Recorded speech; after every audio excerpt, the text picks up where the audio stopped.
Good morning, everyone. Welcome back to the studio. This morning I thought I'd make a short film about something I'm really interested and enthusiastic about, and that's improvisation. It's something that I've been investigating for decades. I've taught about, explored in my own work, written about, and I think it's one of the most fascinating things that any artist could possibly engage with. I think whether you're a musician or a painter or a writer, improvising and responding to what's going on in your mind in quite an intuitive way is something that really is at the heart of creativity.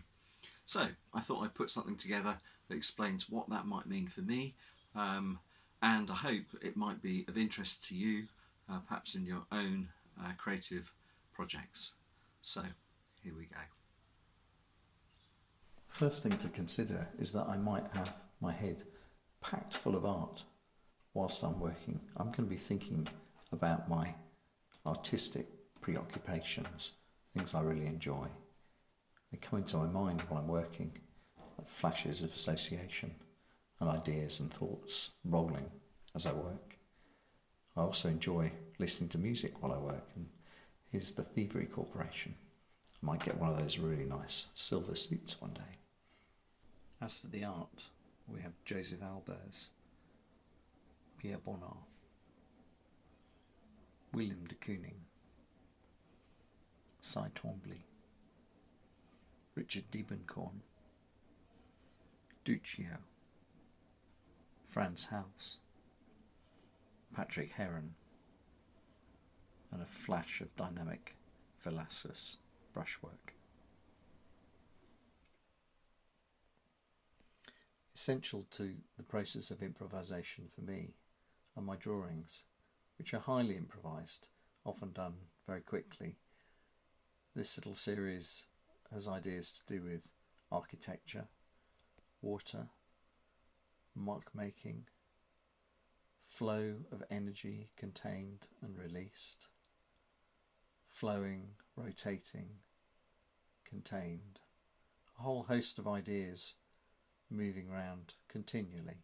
Some are like objects within spaces.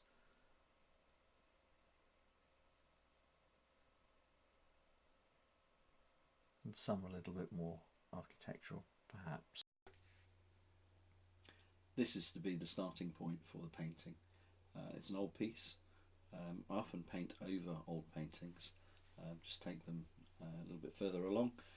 This piece is from 2016 or 17. I was exploring some effects to do with paint and silver. It's quite a loose little still life really, but it's not fit for purpose anymore. So I'm going to spend a little bit of time developing it in an improvised way. This is the work then. The following is about 4 or 5 minutes of painting. I've edited it down to remove all the pauses, thinking and the colour mixing. Actually spanned about 20 minutes work, but every single brush stroke that I made is recorded clearly. I'm not going to give a running commentary about what I was doing, because actually I don't really think very much about what I'm doing, rather like maybe a musician improvising. You're not thinking consciously about every single note. Maybe like an athlete running in a competition, you're not thinking consciously about all the training, but many things are feeding into the process, and painting is painting in this case, rather than thinking about painting. And it's perhaps best not to say too much because it's evident visually. So I'll say a little bit more at the end of the process. Just a quick technical note. I recorded this on a phone camera. It's not amazing, but it does the job, and there is a much better image of the finished piece at the end of the sequence to look at much more clearly.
After about 20 minutes, I ended the little sequence of time spent on this painting.